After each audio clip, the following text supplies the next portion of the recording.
Do you find that when you close your garage door, there's a small gap underneath the door you can see daylight through? Well, I'm going to show you an easy way to fix that. Welcome to Getting It Done Budget Home Repairs. Let's take care of that issue now. All right, so our garage door is open. Let's close it.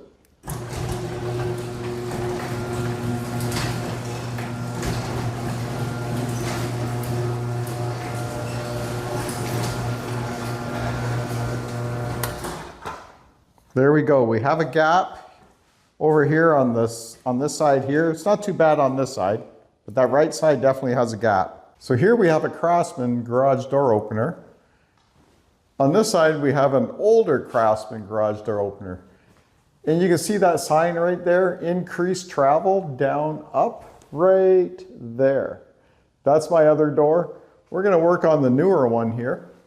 It doesn't matter which kind of garage door opener that you have, you're going to have these options here. So this is your travel.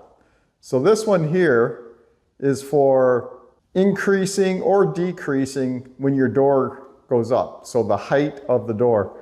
So if my door only came to about, instead of opening all the way, say it was like 6 or 8 inches from the total travel, what you would do is you would increase this to get it to travel all the way up. So this one here, it's the opposite. We're going to turn this to get that garage door to give it more pressure to close it. So what we're going to do is we're going to take a straight screwdriver and we're just going to give it a half a turn. There we go, 1/2 turn. If we go too far, what's going to happen is that garage door is going to come down with too much pressure and it'll just open up again. Hopefully this 1/2 turn is all we need to correct that. That's what I think we're going to need. Hopefully it's not too much. If it is, we'll go back 1/4 turn. So let's test it with our remote.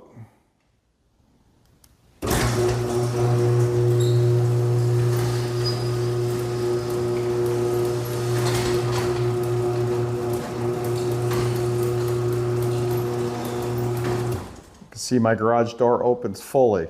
Okay, now we'll press the button again and close the door.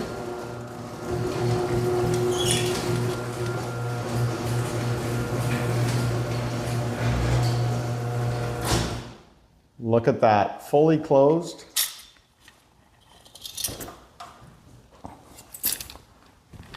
We'll come down closer and have a closer look at it. So there we go.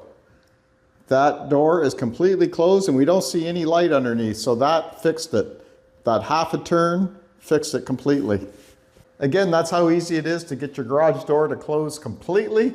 Like I said, if you go a little too far, what'll happen is that door will reach the bottom and it'll open up again. If that happens, just go back like 1/4 turn. That may be all you need to get that door to close correctly and not pop up on you again. I'm going to put another video right here to the left where I changed the cables on this garage door. I had a garage door cable break not too long ago. My son was home and he did it. When that cable snapped, something hit him in the leg. I think it was the crimper on the cable. Hit him in the leg, and it could have been a lot worse. It could have hit him somewhere else, or if you had a car in here, it could have damaged your car. So keep an eye on those garage door cables. Make sure they're not fraying. If they are fraying, replace them immediately. And be sure to subscribe to the channel because I'm going to be putting out another video shortly when I show you what to do if the power goes out and your garage door won't open. Thanks for watching, and we'll see you again.